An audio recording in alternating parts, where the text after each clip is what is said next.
दोस्तों जैसा कि आप सभी लोगों को पता होगा, नेपाल में रविवार की सुबह बड़ा विमान हादसा हुआ। यति एयरलाइंस का यह प्लेन काठमांडू से 205 किलोमीटर दूर पोखरा में क्रैश हो गया। यह ATR-72 प्लेन था जिसमें 68 यात्री और 4 क्रू मेंबर सवार थे। पोखरा अंतर्राष्ट्रीय एयरपोर्ट पर लैंडिंग से महज 10 सेकंड पहले विमान पहाड़ी से टकरा गया, जिससे प्लेन में आग लग गई और वह खाई में जा गिरा। तो दोस्तों आज के इस वीडियो में हम नेपाल में अब तक के हुए विमान हादसे एवं इसके क्या कारण है कि नेपाल में इतने विमान हादसे होते हैं के बारे में जानेंगे। इसके अलावा इस दुर्घटना के पीछे क्या कारण था, इन सब सारी बातों पर चर्चा करेंगे। हमारे साथ वीडियो के अंत तक जरूर बने रहें एवं अगर आप क्रेजी फैक्ट चैनल पर नए हैं तो सब्सक्राइब करें और बेल आइकन को जरूर प्रेस करें, जिससे कि हमारे वीडियोस की नोटिफिकेशन आपको सबसे पहले मिले। ये जो हादसा है कास्की जिले के पोखरा में पुराने एयरपोर्ट और पोखरा एयरपोर्ट के बीच हुआ। रिपोर्ट्स के मुताबिक फ्लाइट ने काठमांडू से पोखरा जाने के लिए रविवार सुबह 10:33 पे उड़ान भरी थी। पोखरा एयरपोर्ट काठमांडू से 206 किलोमीटर दूर है। यहाँ पहुंचने में 25 मिनट लगते हैं। पोखरा अंतर्राष्ट्रीय एयरपोर्ट पर लैंडिंग से महज 10 सेकंड पहले विमान पहाड़ी से टकरा गया, इससे प्लेन में आग लगी और वह खाई में जा गिरा था। स्थानीय मीडिया के मुताबिक हादसा रविवार सुबह 10:57 के करीब हुआ। विमान पहाड़ी से टकराकर सेती नदी के पास खाई में जा गिरा। स्थानीय लोग राहत और बचाव के लिए पहुंच गए।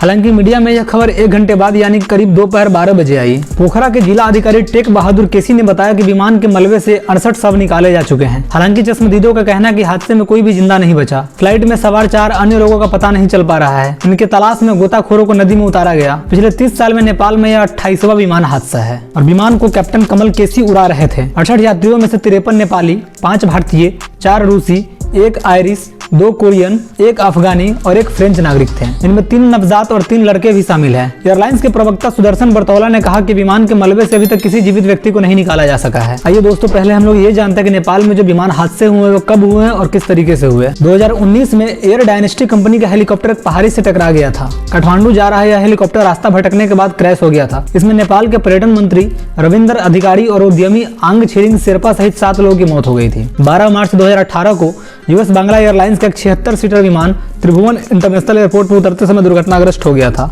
जिसमें 51 लोगों की मौत हो गई थी। फरवरी 2016 में पोखरा में जॉनसन के लिए एक विमान उड़ान भरने के 8 मिनट बाद लापता हो गया था, जिसमें 23 लोगों की जान चली गई थी। विमान का मलबा बाद में नेपाल के मयागदी जिले में मिला था। सितंबर 2012 में सीता एयर फ्लाइट 601 के क्रैश होने के बाद 19 लोगों की मौत हो गई थी। ये घरेलू विमान इमरजेंसी लैंडिंग करते समय काठमांडू में हादसे का शिकार हो गया था। इसी साल की शुरुआत में यहाँ एक और विमान हादसा हुआ जिसमें 15 लोगों की मौत हो गई थी। 25 सितंबर 2011 को बुद्धा एयर का एक विमान 1900D ललितपुर में दुर्घटनाग्रस्त हो गया था।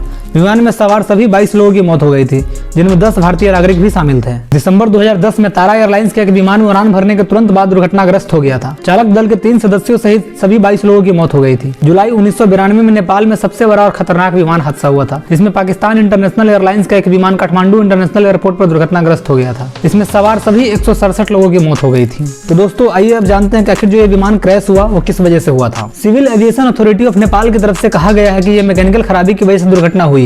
उड़ान से पहले सभी टेक्निकल जांच और प्रोसेस को पूरा किया गया था और उसमें कोई भी टेक्निकल खराबी नहीं दिखाई दी थी। हादसे की जो तस्वीर और फुटेज सामने आई है उन्हें देखकर किसी के भी जीवित बचने की उम्मीद नहीं है। सिविल एविएशन अथॉरिटी का कहना है कि लैंडिंग से 10 सेकंड पहले विमान में आग की लपटें दिखाई दी थी, इसलिए मौसम की खराबी के कारण दुर्घटना होने की बात नहीं कही जा सकती है। शुरुआत में कहा गया था कि हादसा खराब मौसम की वजह से हुआ है। पोखरा एयरपोर्ट ATC के सोर्सेज के मुताबिक हादसा रनवे से महज कुछ मीटर दूर हुआ। पोखरा का रनवे पूर्व पश्चिम दिशा की ओर बना हुआ है। पायलट ने पहले पूर्व की तरफ से लैंडिंग की परमिशन मांगी थी और परमिशन मिल भी गई थी। थोड़ी देर में पायलट ने पश्चिम की तरफ से लैंडिंग की परमिशन मांगी और उसे दोबारा परमिशन दे दी गई, लेकिन लैंडिंग से 10 सेकंड पहले ही विमान दुर्घटनाग्रस्त हो गया। स्थानीय मीडिया में एयरपोर्ट के निर्माण को लेकर भी तरह तरह के सवाल उठाए जा रहे हैं। कुछ रिपोर्ट्स में तो यहाँ तक दावा किया जा रहा है कि चीन की कंपनी द्वारा बनाया गया इस एयरपोर्ट का निर्माण पूरा नहीं था और इसका जल्दबाजी में उद्घाटन किया गया। रिपोर्ट्स की माने तो पिछले साल अप्रैल में चीन के विदेश मंत्री वांग यी ने इस एयरपोर्ट के निर्माण को अंतिम रूप देने की घोषणा कर दी थी। इसी साल 1 जनवरी को नेपाल के नए प्रधानमंत्री पुष्पकमल दहल प्रचंड ने इस एयरपोर्ट का उद्घाटन भी कर दिया। इस कार्यक्रम के महज 14 दिन बाद ही एयरपोर्ट पर यह बड़ी दुर्घटना हो गई। जिस वक्त इस एयरपोर्ट के निर्माण का कार्य जारी था, ठीक उसी वक्त चीन की तरफ से इस नेपाल में belt and road initiative BRI का एक अहम पड़ाव बताया गया था। हालांकि अब नेपाली मीडिया के एक धड़े ने इस एयरपोर्ट के निर्माण में इस्तेमाल होने वाली सामग्री की क्वालिटी को लेकर भी सवाल उठाए हैं।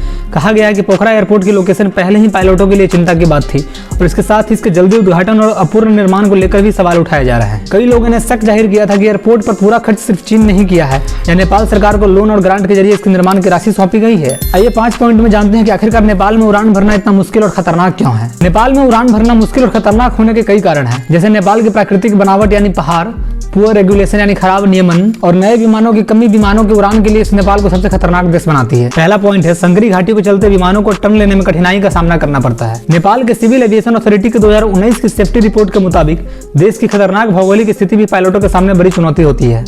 नेपाल में लगभग 3 करोड़ लोग रहते हैं। यहाँ दुनिया के 14 सबसे ऊंचे पहाड़ों में से माउंट एवरेस्ट समेत 8 स्थित है। रिपोर्ट के मुताबिक नेपाल का एकमात्र इंटरनेशनल एयरपोर्ट समुद्र तल से 1338 मीटर ऊपर एक संकरी घाटी में है। इस वजह से विमानों को मुड़ने के लिए काफी तंग जगह मिलती है। नेपाल के पूर्वोत्तर में स्थित लुकला शहर का एयरपोर्ट दुनिया के सबसे खतरनाक एयरपोर्ट में से एक है। यह एयरपोर्ट एवरेस्ट का प्रवेश द्वार भी कहा जाता है। एयरपोर्ट के रनवे को पहाड़ों के बीच एक चट्टान को काटकर बनाया गया है। लुकला हवाई अड्डे के एक रनवे के एक छोर पर विशालकाय पहाड़ तो दूसरे छोर पर खाई है। ऐसे में सिर्फ अल्ट्रा ट्रेंड पायलटों को ही इस हवाई अड्डे पर विमान उतारने और उड़ान भरने की इजाजत है। एक छोटी सी भूल भी विमान में सवार सभी यात्रियों की जान ले सकती है। दूसरी वजह है मौसम का तेजी से बदलना। इसके अलावा पहाड़ों में मौसम तेजी से बदलता है, जो विमानों की उड़ान को काफी खतरनाक बनाता है। पल पल बदलते मौसम के कारण पायलटों को विमान को नेविगेट करना मुश्किल हो जाता है, वो भी तब जब मौसम अचानक बदल जाए और सामने कुछ भी दिखाई न दे। साथ ही बर्फबारी से रनवे काफी खतरनाक हो जाता है। इन परिस्थितियों में पायलटों से होने वाली थोड़ी सी चूक भी लैंडिंग को जानलेवा बना सकती है। तीसरी वजह है बेहतर रडार और काबिल स्टाफ की कमी। विमान क्रैश होने की दूसरी वजहों में बेहतर रडार तकनीकी की कमी होना भी है। इसकी वजह से पायलटों को दुर्गम इलाके और मुश्किल मौसम में नेविगेट करना मुश्किल हो जाता है। Nepal association of tour operators के अशोक पोखरियाल बताते हैं कि पुराने विमानों में मॉडर्न वेदर रडार नहीं होते हैं। इस वजह से पायलट को रियल टाइम में मौसम की जानकारी नहीं मिल पाती है। नेपाल में आवश्यक और पर्याप्त कुशल, ट्रेंड और highly self motivated civil aviation staff की भी कमी है। वर्कफोर्स की कमी के कारण कुछ स्टाफ को नियमित ड्यूटी के अलावा भी कई घंटों तक काम करना पड़ता है। देखा जाए तो यह काम की गुणवत्ता को प्रभावित करता है। चौथी वजह है नेपाल के खराब एविएशन रिकॉर्ड की वजह से यूरोपीय कमीशन ने नेपाली एयरलाइंस पर 28 देशों के ब्लॉक में उड़ान भरने की पूरी तरह से प्रतिबंध लगा रखा है। और पांचवी वजह है नेपाल की एविएशन अथॉरिटी भ्रष्टाचार के आरोपों से भी घिरी हुई है। 2019 में यूरोपीय एरोस्पेस कंपनी एयरबस ने नेपाल एयरलाइंस कॉर्पोरेशन के लिए 2 संकरी बॉडी वाली एयरबस A320 जेट डील के लिए नेपाली बिजनेसमैन और अधिकारियों को 34 लाख यूरो यानी 3 करोड़ रुपए की रिश्वत दी थी। तो दोस्तों, ऐसे ही तमाम खबरों से जुड़ी अपडेट पाने के लिए क्रेजी फैक्ट चैनल को सब्सक्राइब करें और वीडियो अगर पसंद आया तो लाइक करें।